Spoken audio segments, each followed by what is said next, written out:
समाज आदिवासी बनेगा तो निश्चित रूप से हमारे आदिवासी पहले से भी दबले कुचे हैं और हम लोग धरातल से गायब हो जाएंगे। आदिवासी समाज जो अभी हम लोग प्रेजेंट है, आज देखते हैं कि अपना हक अधिकार की लड़ाई हम लोग कितने जोर तरीके से तमाम आदिवासी संगठन हम लोग सड़क से लेकर सदन तक अपने बातों को पहुंचाने का काम करते हैं।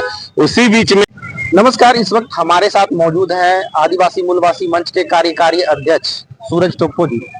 जैसा कि आप सबको पता है कि झारखंड के राजनीतिक में एक नया मोड़ आया है।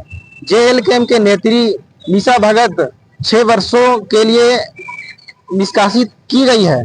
आखिर ये कुर्मी समाज के बयान के बाद ही ऐसा क्यों निर्णय लिया गया है और वह एक आदिवासी नेत्री है? हम जानने का प्रयास करेंगे कि इसके बाद ही ऐसा मोड़ क्यों आया। दादा, क्या कुछ कहेंगे? निशा भगत को निष्कासित किया गया। मेरी ओर से सबसे पहले आपका चैनल को झारखंडी जवाहर है, धन्यवाद है।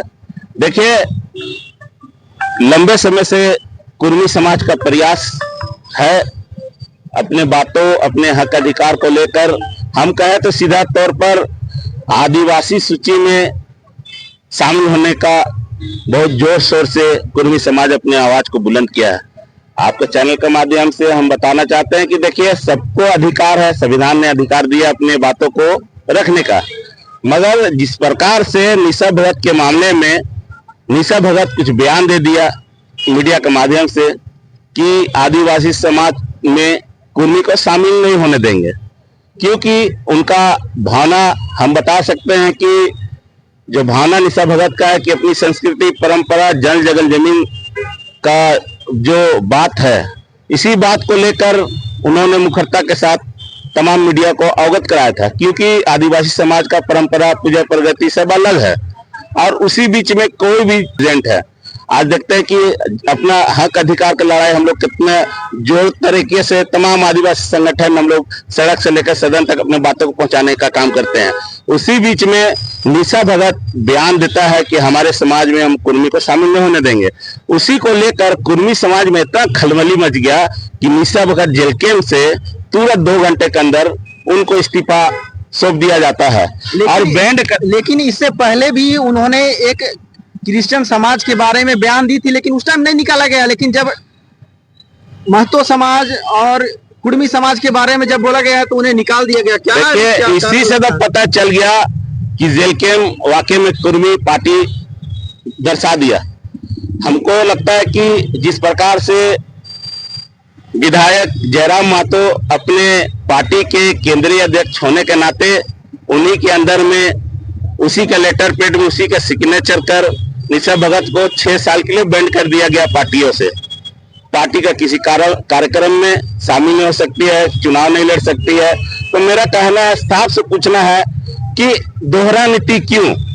आप तो बोलते हैं कि झारखंड हमारा राज है, यहाँ का खनिज हमारा है, यहाँ का लोग हमारे हैं और सभी जात धर्म को लेकर आप सदन में सभी का मुखरता के साथ आप बात को रखते हैं, इसको हम मानने के लिए तैयार हैं। मगर दोहरा नीति सदन से बाहर क्यों? कहने का सवाल यह है मेरा कि जयराम ने बता दिया कि आदिवासी समाज को हम लोग पसंद नहीं करते हैं निशा भगत को हटाकर, क्योंकि जिस प्रकार से निशा भगत दिन रात अपने समाज के लिए अगुवाई करके अपनी बातों को सरकार तक पहुंचाने का काम किया और उनके बयान से जेलकेम में खलबली मचने के कारण कि निशा भगत, हमें कहना है आपको चैनल के माध्यम से कि देखिए, कोई प्रक्रिया होता है निष्कासित करने का। पहले आपके कार्यकर्ता को कोई चिट्ठी जारी किए, उनसे सवाल जवाब किए, उनको लिखित रूप में मांगे कि आप इस तरह का बयान क्यों दिए पार्टी में रह के। पार्टी इस बयान का आपसे लिखित स्पष्टीकरण मांगता है। निशा भगत जब नहीं देता स्पष्टीकरण तो आप निश्चित रूप से बैंड कर सकते थे, 6 साल के लिए हटा सकते थे, मगर आपने तो डायरेक्ट हटाने का काम किया। आपको क्या लगता है कि जयराम की पार्टी कुर्मियों की पार्टी है? अब एकदम निश्चित रूप से लग रहा है। देखिए, पार्टी बनता है सभी जात धर्म को लेकर, सभी जात धर्म को विश्वास में लेकर, और आज विधायक भी बने होंगे तो सभी जात धर्म के लोग आपको वोटिंग किए हैं, आपने आस्था जगा, विश्वास जगा कि नहीं, जयराम जी हमारे बातों को लेकर मुखरता के साथ सदन में रखेंगे और निश्चित रूप से रखते भी हैं। उसमें हम नकारेंगे भी नहीं। मगर जैसे निशा भगत का बयान आता है अपने संस्कृति धर्म परंपरा को लेकर, अपनी जाति को लेकर कि हम किसी समाज को हम अब जाति में शामिल नहीं होने देंगे, और तुरंत 2 घंटा के अंदर में उसको इस्तीफा देते बिना नोटिस किए हुए, कहीं ना कहीं ये साबित हो गया कि जेलकेम भी कुर्मी पार्टी है। आप कैसे देखते हैं कुर्मी समाज एसटी में शामिल होने के लिए लगातार धरना प्रदर्शन दिल्ली में कर रही है, उसको आप कैसे देखते हैं? देखिए, संविधान में सबको हक अधिकार मिला है, सब अपने हक अधिकार की लड़ाई लड़ते हैं संविधान के अनुसार। तो कुर्मी समाज भी, हम उनका बुराई नहीं कर रहे, अच्छा पहल है उनका कि अपने समाज को मजबूती के लिए अपने मांगों को लेकर दिल्ली में धरना में बैठे हैं, राज्य सरकार से मांग कर रहे हैं, केंद्र सरकार से मांग कर रहे हैं। और केंद्र सरकार और राज्य सरकार का मामला है कि आदिवासी सूची में उसको लाए या नहीं लाए, वो केंद्र सरकार राज्य सरकार जाने।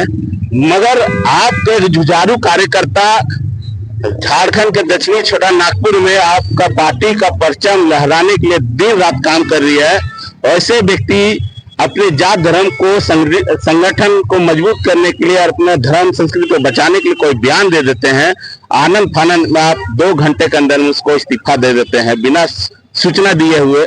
तो कहीं ना कहीं इससे साबित हो गया कि आप कथनी और करनी में अंतर इसलिए है कि आप जब भी सदन में बोलते हैं तो सभी जात धर्म के बारे में बोलते हैं कि हम मेरे झारखंड के तमाम आदिवासी मूलवासी के लिए हम हक अधिकार के लिए लड़ाई लड़ते हैं। सदन तक तो ठीक लगा हमको, सदन के बाद दोहरा नीति क्यों, एक आदिवासी के साथ दुर्व्यवहार क्यों, उनको नोटिस क्यों नहीं दिया गया, उनसे सवाल जवाब क्यों नहीं मांगा गया, किस तरह का पार्टी का कोई आदेश नहीं था बयान देने का, आपके किस आधारित बयान दिया? पार्टी सबके लिए है, मेरा किसी जात धर्म के लिए नहीं है, हम सभी जात धर्म को लेकर हम पार्टी बनाए हैं, सबका सहयोग हमें से चाहिए। तो जवाब सवाल निशा भगत से मांग के नोटिस देते 6 साल के लिए बैंड करते तो शोभा देता, मगर उनका बयान को सुनकर आप डायरेक्ट नोटिस निकालते तो कहीं ना कहीं आप सभी जात धर्म को अनदेखी करते हुए आप सिर्फ कुर्मी का पार्टी बनाने का प्रयास किया।